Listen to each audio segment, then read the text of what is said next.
Section 1. You will hear a man telephoning a library to find out about joining. First, you have some time to look at questions 1 to 5.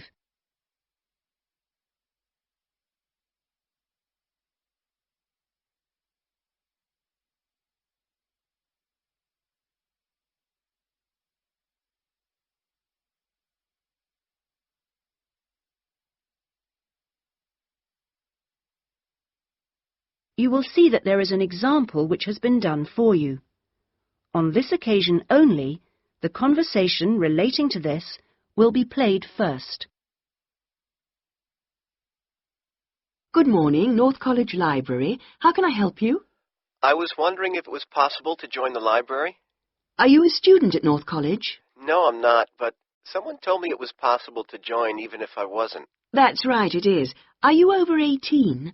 That's our minimum joining age. Yes, I am. The minimum joining age is 18, so 18 years has been written in the space. Now we shall begin. You should answer the questions as you listen, because you will not hear the recording a second time. Listen carefully and answer questions 1 to 5. Good morning, North College Library. How can I help you? I was wondering if it was possible to join the library. Are you a student at North College? No, I'm not, but someone told me it was possible to join even if I wasn't. That's right, it is. Are you over 18? That's our minimum joining age. Yes, I am. That's no problem then. Could you tell me what I have to do to join? Well, you'll need to come into the library and fill out some forms. You'll also need to bring 2 passport photos with you. We also need 2 documents for ID, so a driving license would be fine. I've got that. And what else? A credit card? No, it needs to have your address on it. Shall I bring a bank statement? Would that do? That'll be fine. Good. Does it cost anything to join? Well, it's free for students here, but otherwise it's £125 per year, or £25 if you've got a current student card from another college. I was at Westerly College until last year, but now I've got a job at Jefferson Steel Factory. It's more expensive than I thought. My local library is free. But you'll find they don't have the range of reference books or facilities which we buy for our students. That's why you have to pay to be an external member. I see.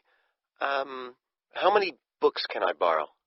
We allow 12 items borrowed at any one time if you're a student, and that includes CDs, DVDs and videos. However, it's only 8 items for members of the public. Fine. And how long can I have them for?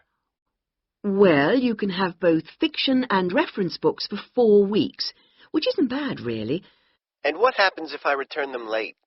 Like all libraries, there's a fine system in place. The minimum fine is £1.50, but it can be much higher for some items, up to £5 per week. We'll give you a booklet with all the details when you join. You can always renew items, if they're not required by anyone else, by telephoning or logging onto our website. Before you hear the rest of the telephone call, you have some time to look at questions 6 to 10.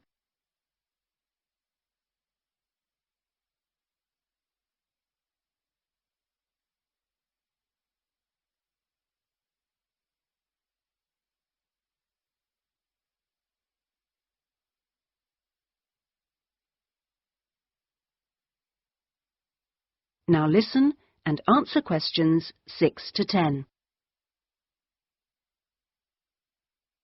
What about the computers? Can I use them free of charge? For college students it's free, but for external members like yourself, the first hour is free, and then we make a nominal charge of £1 per hour thereafter.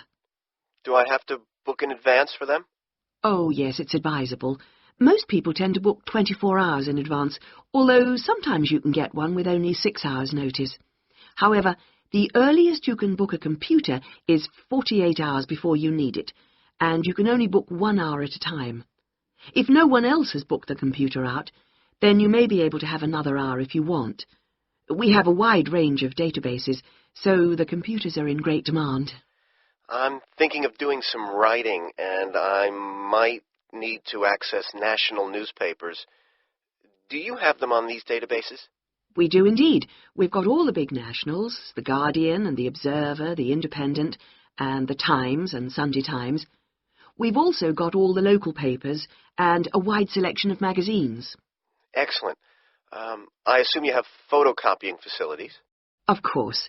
5p a sheet for both A4 and A3 black and white copies, and 40p a sheet for colour. You can get a card from the counter here. It doesn't take coins. Okay. Oh, by the way, another thing I was wondering about was if you ran any writing classes through the library. We do, but you'll have to speak to John Grantingham about that. He's our resident author. He runs the creative writing classes. John Grant... could you spell that for me, please? Certainly. Grantingham.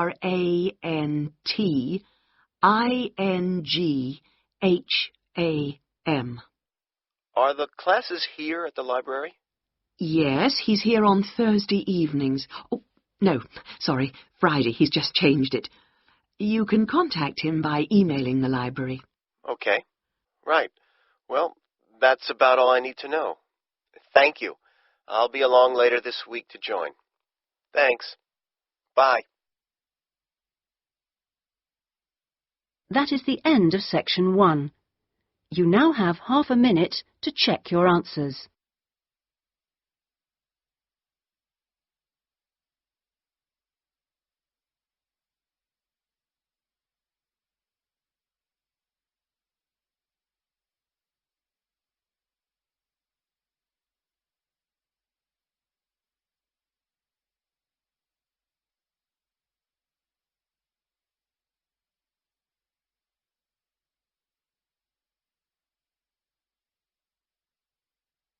Now turn to section 2.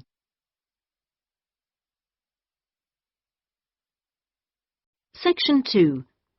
You will hear a man called Dan Pearman talking on the radio about Pedal Power, a UK charity which sends bicycles to people in developing countries. First, you have some time to look at questions 11 to 15.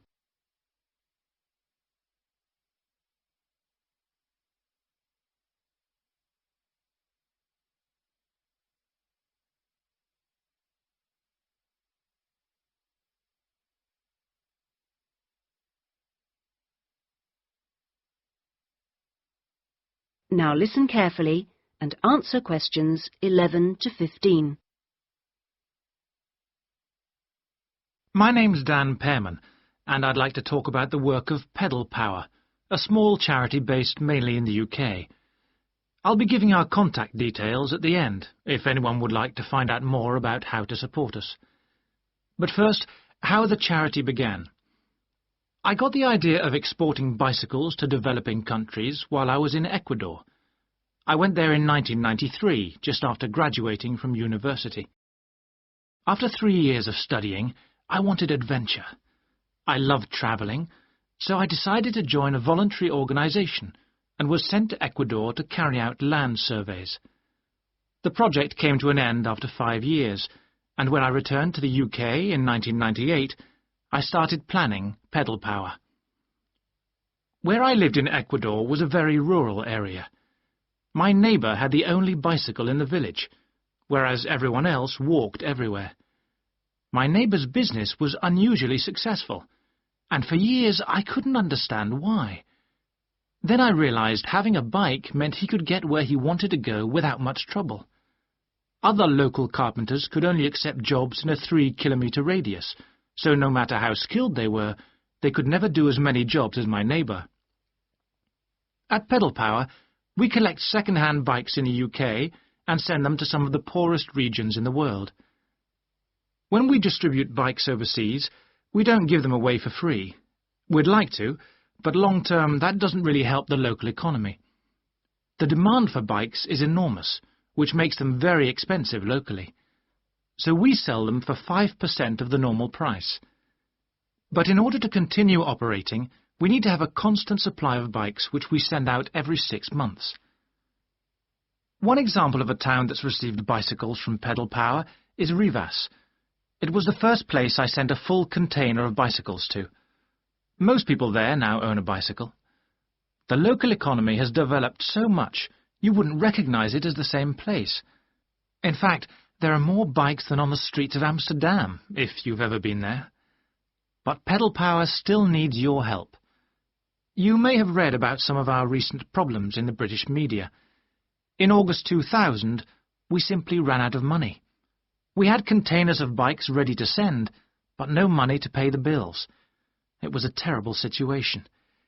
We managed to ensure the bikes went out on time, but the other problems carried on for several months. Before you hear the rest of the talk, you have some time to look at questions 16 to 20.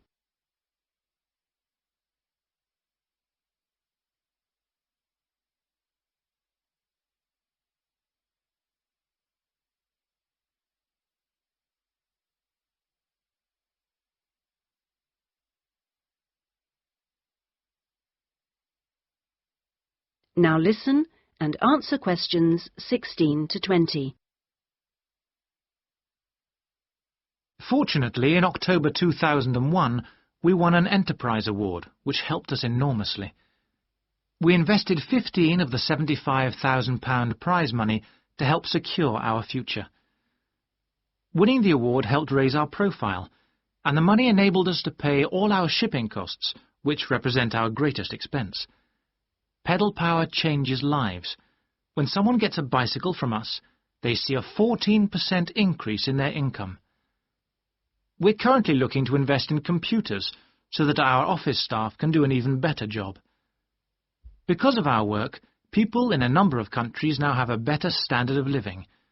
So far, we've provided 46,000 people with bikes.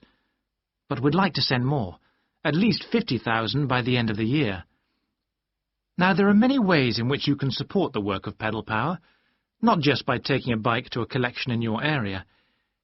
I should also like to say, if you do have a bike to donate, it doesn't matter what condition it's in. If we can't repair it, we'll strip it down for spare parts.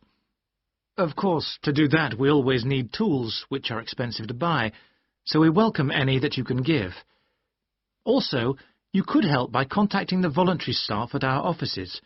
They'll be able to suggest activities you could organise to bring in funds for us. People do all kinds of things, including, of course, sponsored bike rides. Also, we're always interested to hear of other places that would benefit from receiving a consignment of bikes, and welcome suggestions from people who've been to developing regions on their travels. We hope that by talking on radio programmes like this, we will be able to raise public awareness, which will lead to government organisations also giving us regular financial support, something that we really need. If you'd like some more information about where to donate an old bicycle or offer help in other ways, please contact us on 019. That is the end of section 2. You now have half a minute to check your answers.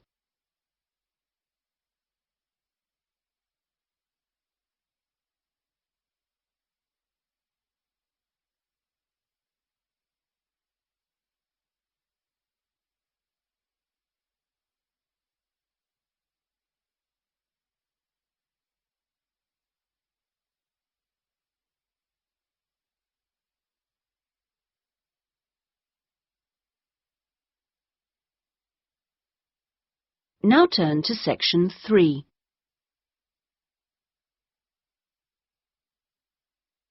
Section 3. You will hear a discussion between a college tutor and two students, Christina and Ibrahim. First, you have some time to look at questions 21 to 26.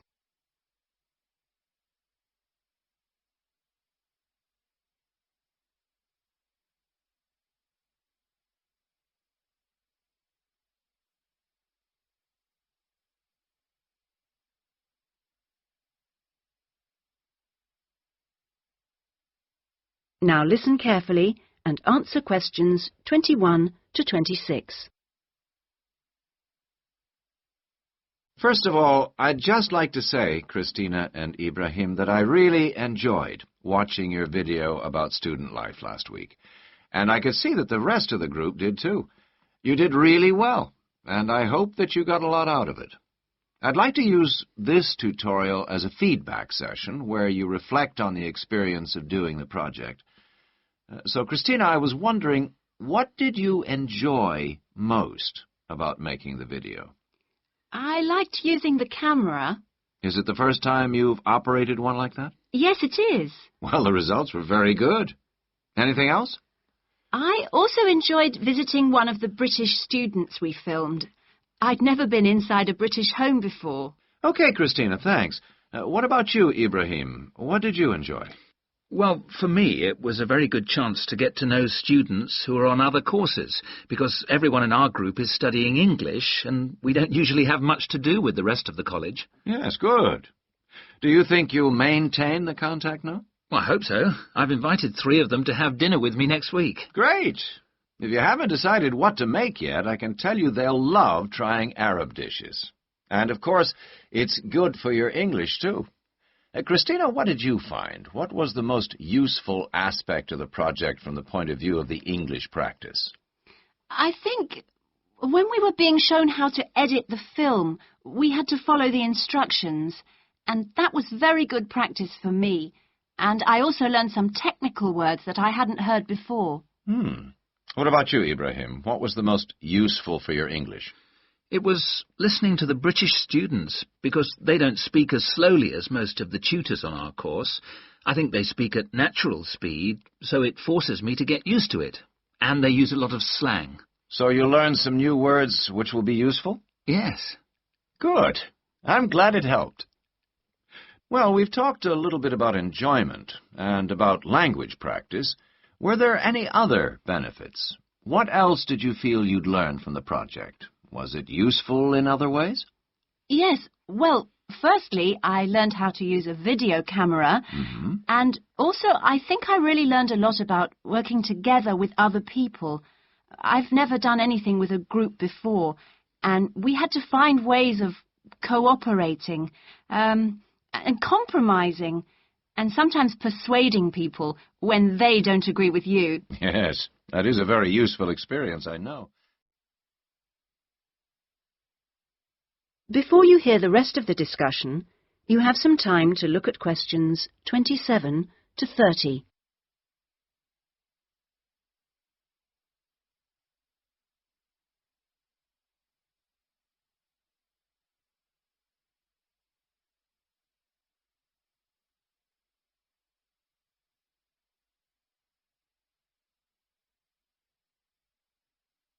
Now listen and answer questions 27 to 30.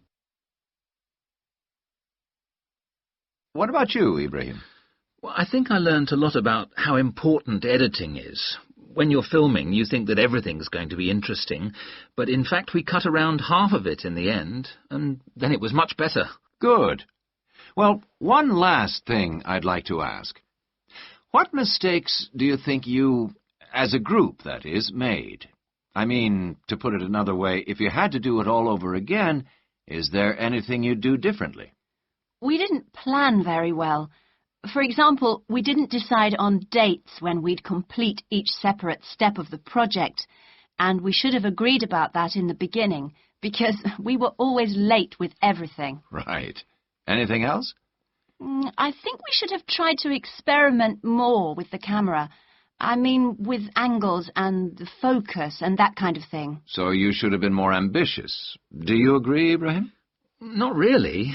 In fact, I think we were too ambitious.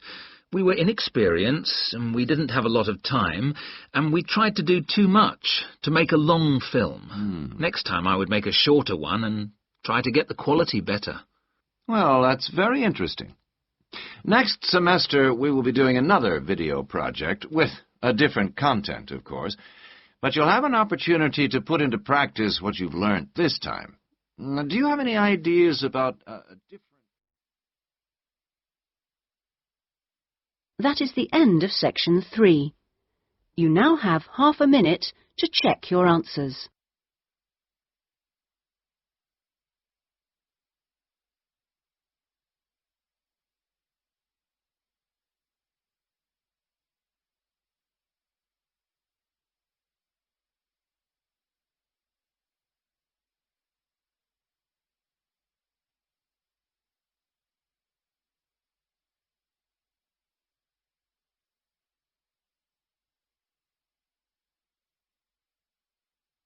Now turn to Section 4.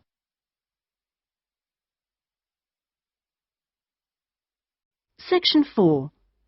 You will hear a talk about scientific research in the continent of Antarctica. First, you have some time to look at questions 31 to 40.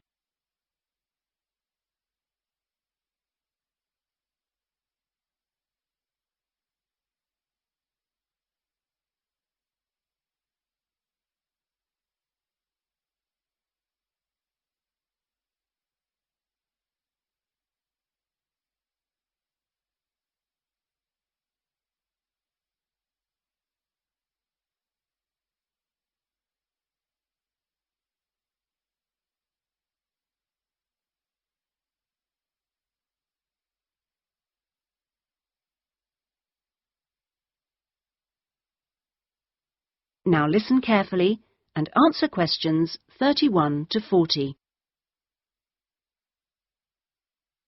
Tonight I'm going to talk to you about that remarkable continent, Antarctica.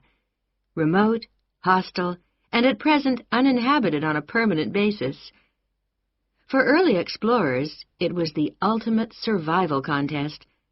For researchers like me, it remains a place of great intellectual challenge, while for the modern tourist, it's simply a wilderness of great beauty. First, some facts and figures. Antarctica is a place of extremes, the highest, coldest, and windiest continent, and over 58 times the size of the UK. The ice cap contains almost 70% of the world's fresh water and 90% of its ice.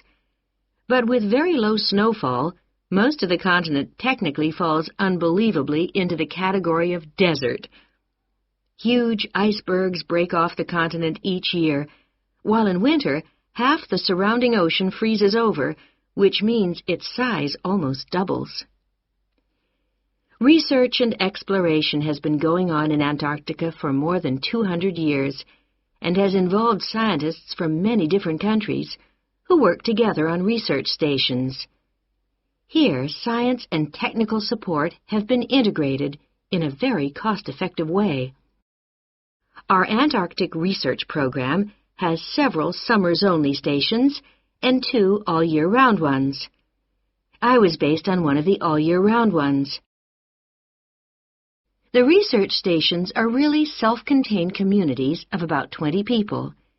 There's living and working space, a kitchen with a huge food store, a small hospital, and a well-equipped gym to ensure everyone keeps fit in their spare time. The station generates its own electricity and communicates with the outside world using a satellite link. Our station, 01, had some special features. It wasn't built on land, but on an ice shelf, hundreds of meters thick. Supplies were brought to us on large sledges from a ship 15 kilometers away at the ice edge. Living in the Antarctic hasn't always been so comfortable. Snow buildups caused enormous problems for 4 previous stations on the same site, which were buried and finally crushed by the weight. Fortunately, no one was hurt, but these buildings became a huge challenge to architects, who finally came up with a remarkable solution. The buildings are placed on platforms, which can be raised above the changing snow level on legs which are extendable.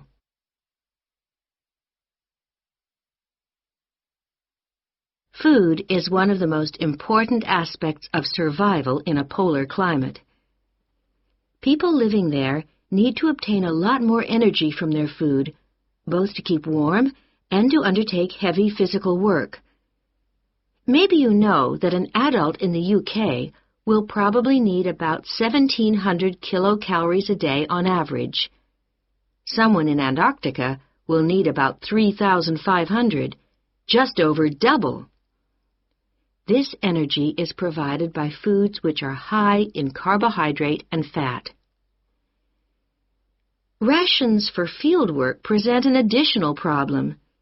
They need to provide maximum energy, but they must also be compact and light for easy transport. Special boxes are prepared, each containing enough food for one person for 20 days.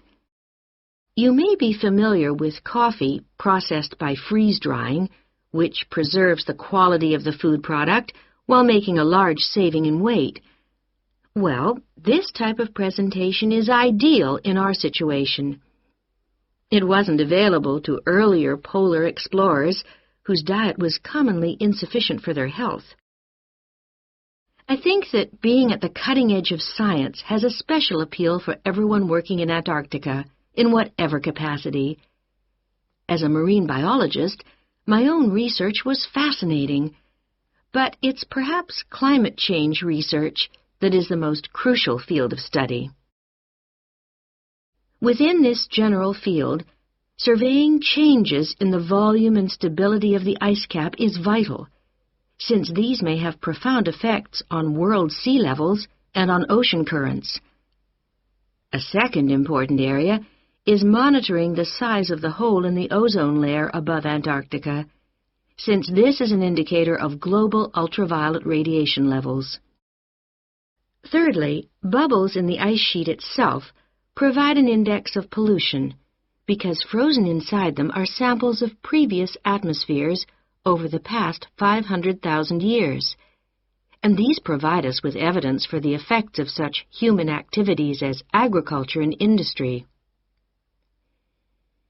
There are an increasing number of opportunities for young people to work for a period in Antarctica, not only as research assistants in projects like mine, but also in a wide range of junior administrative and technical positions, including vacancies for map makers. I hope that the insights I've provided will encourage you to take up these opportunities in this fascinating continent. That is the end of section 4. You now have half a minute to check your answers.